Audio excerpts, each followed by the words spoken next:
तो hello student, welcome back to my channel Samrat academy. तो दोस्तों, मेरा नाम है आकाश और इस वीडियो में हम बात करने वाले हैं क्लास 10th के साइंस के वेरी मोस्ट इंपॉर्टेंट क्वेश्चन जो कि 2022 बोर्ड एग्जाम में पूछा जाएगा।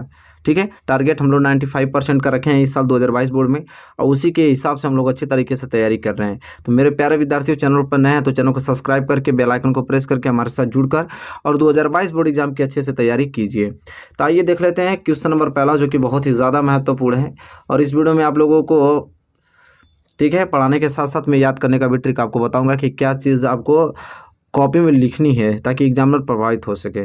जैसे पहला प्रश्न वेरी मोस्ट इंपॉर्टेंट प्रश्न है कि साबुन क्या है, किसी एक साबुन का रासायनिक सूत्र व नाम लिखिए। तो देखिए मेरे प्यारे विद्यार्थियों, दो तीन चीज़ें इस क्वेश्चन में दो तीन चीज़ आपको एकदम लिखना ही लिखना है। पहली बात को आप बताना है कि साबुन क्या है। ठीक है, पहली बात आपको बताना है कि साबुन क्या है, फिर आपको एक किसी भी साबुन का रासायनिक सूत्र लिखना है और उसका नाम भी लिखना है। तो ये तीन टॉपिक आपके, तीन चीज़ें आपके दिमाग में होना चाहिए और कॉपी में भी होना चाहिए। ठीक है, तो ये जान लेते हैं क्या है। कह रहा है कि साबुन उच्च वसीय अम्लों के क्षारीय में आपका सोडियम या पोटेशियम क्षारीय होता है, लवण होते हैं। ठीक है, कह रहा है कि साबुन जो होता है ये एक उच्च वसीय अम्लों के क्षारीय लवण होते हैं। अम्लों के क्षारीय लवण मतलब क्या, सोडियम या पोटेशियम लवण होते हैं।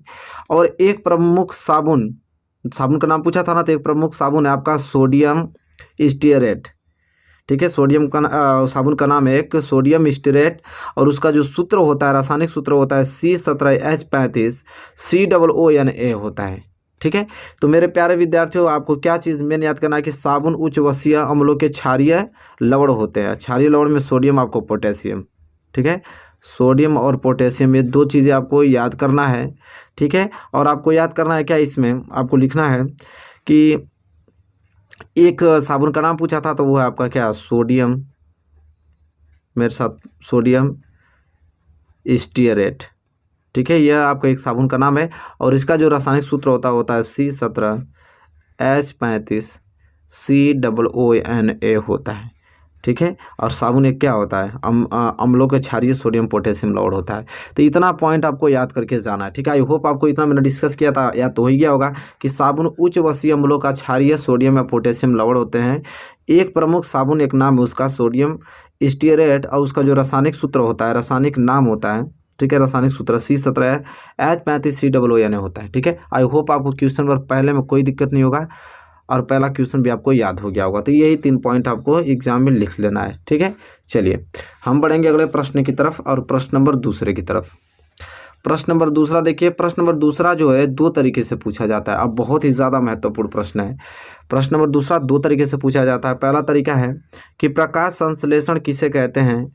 प्रकाश संश्लेषण के लिए आवश्यक विभिन्न घटकों के नाम लिखिए। या तो इसी प्रश्न को बहुत बार इस प्रकार भी पूछा गया है कि प्रकाश संश्लेषण की परिभाषा लिखिए तथा इस क्रिया की रासायनिक अभिक्रिया का समीकरण भी बताइए। तो ये दोनों तरीके से प्रश्न पूछा जा सकता है, लेकिन आंसर आपका एक ही होगा, सेम आंसर होगा।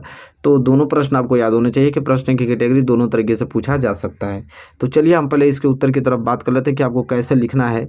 और देखिए इस क्वेश्चन में आपको क्या क्या देखना पड़ेगा। पहले बात तो आपको प्रकाश संश्लेषण की परिभाषा देना होगा और इस क्रिया का एक रासायनिक अभिक्रिया भी लिखना पड़ेगा, समीकरण भी लिखना पड़ेगा और साथ ही साथ बताना है कि आवश्यक विभिन्न घटकों के नाम कुछ, कि प्रकाश संश्लेषण के जो आवश्यक विभिन्न घटक हैं उसके नाम भी लिखना है। तो इतना पॉइंट आपके उत्तर में होना ही चाहिए किसी कीमत पे। ठीक है, चलिए उत्तर देख लेते हैं। तो देखिए उत्तर में यहाँ मैं अच्छे तरीके से लिखा हूँ, पर उत्तर आप लोगों को पहले नोट कर लीजिए कि उत्तर कैसे लिखना है। कि प्रकाश संश्लेषण वह उपचायक क्रिया है, प्रकाश संश्लेषण वह उपचायक क्रिया है जिसके द्वारा अकार्बनिक सरल यौगिकों जल तथा कार्बन डाइऑक्साइड को प्रकाशिकी ऊर्जा के द्वारा कार्बोहाइड्रेट के रूप में बदल दिया जाता है। ठीक है, मतलब प्रकाश संश्लेषण वह उपचायक क्रिया है कि वो क्या करता है, जिसके द्वारा अकार्बनिक जो सरल यौगिक होता है, जैसे जल हुआ, कार्बन डाइऑक्साइड हुआ, उसको प्रकाशीय ऊर्जा के द्वारा किस में चेंज कर देता है, तो कार्बोहाइड्रेट के रूप में बदल देता है। यहाँ तक क्लियर हो गया ना। प्रकाशिकीय ऊर्जा का उपयोग पर्णहरित की उपस्थिति में किया जाता है तथा इसमें ऑक्सीजन उप उत्पाद के रूप में क्या होता है, निकलती है। इसमें जो ऑक्सीजन होती है वो उप उत्पाद के रूप में क्या होती है, बाहर निकल जाती है। ठीक है, और देखिए उसका पूछा था हमें क्या, रासायनिक अभिक्रिया, तो देखिए रासायनिक अभिक्रिया ये होता है प्रकाश संश्लेषण का कि 6CO2 प्लस 12H2O सूर्य के प्रकाश की ऊर्जा के साथ पराहरित में किया जाता है और ये चेंज हो जाता है किस में, ग्लूकोज में। C6H12O6 plus 6H2O plus 6O2, ठीक है। तो ये आपका क्या है, रासायनिक अभिक्रिया का समीकरण है, ठीक है। ये आपको बताना ही है।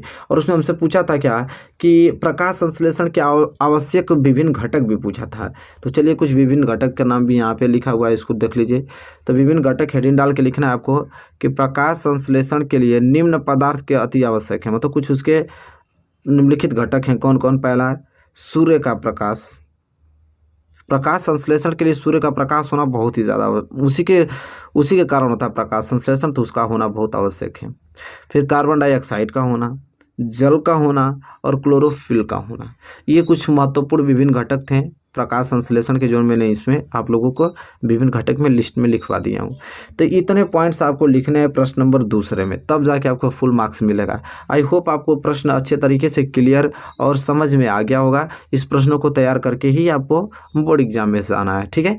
आई होप आपको क्लियर हो गया होगा प्रश्न नंबर दूसरा।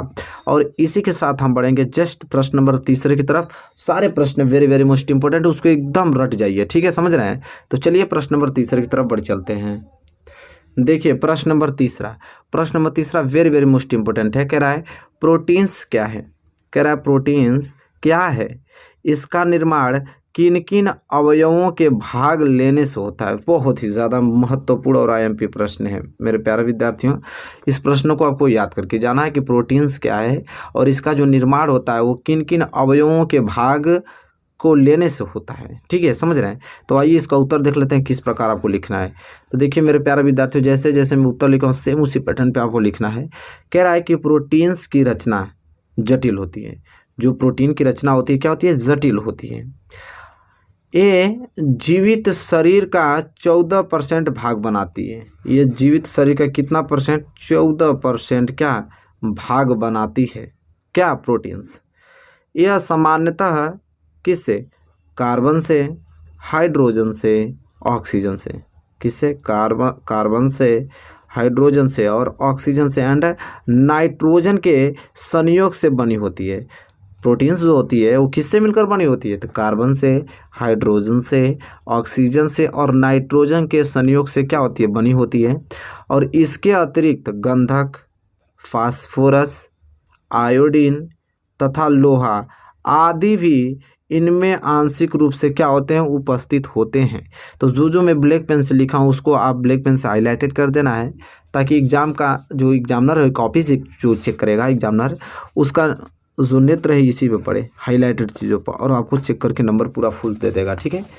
तो इसके अतिरिक्त जो प्रोटीन्स बनता है वो कार्बन, हाइड्रोजन और ऑक्सीजन, नाइट्रोजन से मिलकर बनता है। और इसके अतिरिक्त उसमें गंधक, फास्फोरस और आयोडीन और लोहा के आदि भी इनके आंशिक रूप से उपस्थित होते हैं इसमें। इनकी संयोजन इकाइयाँ जो होता है वो अमीनो अम्ल होते हैं। इनकी संयोजन इकाइयाँ अमीनो अम्ल होते हैं। इतना पॉइंट आपको लिख देना है मेरे प्यारे विद्यार्थियों। हो गया आपका कि प्रोटीन क्या है ये भी आपने जान लिया, और इसका निर्माण किन किन अवयवों के भाग लेने से होता है ये भी आपने अच्छे तरीके से कवर कर लिया।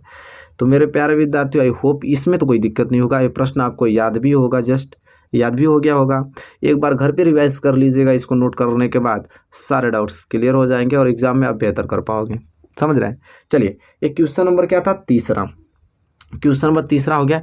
क्वेश्चन नंबर 4 की तरफ अग्रसर होते हैं और उसको देखिए। अब क्वेश्चन नंबर 4 जो कि बहुत ही ज़्यादा महत्वपूर्ण है। अब क्वेश्चन नंबर 4 क्या बोल रहा है यहाँ पे कि हम वाहनों में उत्तल दर्पण को पश्च दृश्य दर्पण के रूप में वरीयता क्यों देते हैं।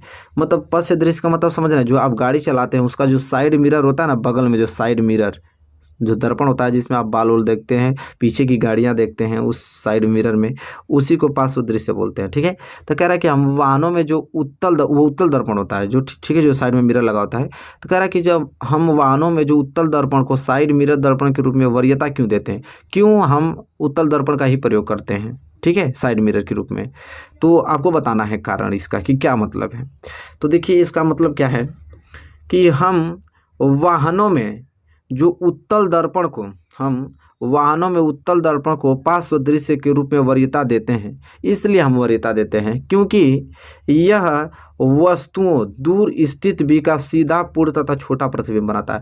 मतलब कोई वस्तु अगर दूर है ना तो उसको एक छोटे से प्रतिबिंब में उसका सीधा और पूरा का पूरा एक छोटा प्रतिबिंब बना के हमें इमेज दे देता है, ताकि हम गाड़ी चलाते समय पीछे की वस्तुओं को देख लेते हैं कि हम पीछे कौन सा साधन आ रहा है, ठीक है, ताकि एक्सीडेंट ना हो पाए, हम अच्छे से बाइक को चला पाए। इसलिए हम जो साइड मिरर होता है बाइक के वाहन में, इसलिए हम उत्तल दर्पण का प्रयोग करते हैं, क्योंकि उत्तल दर्पण क्या करता है कि वस्तुओं को इकट्ठा करके एक छोटा प्रतिबिंब बना देता है और सीधा भी बनाता है, ठीक है, उत्तल दर्पण।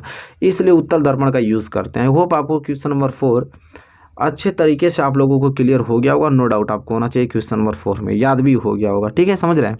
चलिए, और क्वेश्चन नंबर 4 हो गया, क्वेश्चन नंबर 5 की तरफ बढ़ेंगे, उसको देखेंगे। क्वेश्चन नंबर 5 भी वेरी मोस्ट इंपॉर्टेंट क्वेश्चन है एग्जाम की दृष्टिकोण से। कह रहा है कि गोलीय दर्पण की फोकस दूरी, देखिए जो गोलीय दर्पण की फोकस दूरी होती है ना, उसे स्मॉल f कहते हैं। तो गोलीय दर्पण की फोकस दूरी तथा वक्रता त्रिज्या मतलब कैपिटल R में क्या संबंध होता है। बहुत ही प्यारा प्रश्न है, 2 नंबर के लिए प्रश्न पूछा जाता है, लेकिन वेरी वेरी मोस्ट इंपॉर्टेंट है। तो सिंपल है, गोलीय दर्पण की जो फोकस दूरी होती है ना, वक्रता त्रिज्या की क्या होती है, आधी होती है।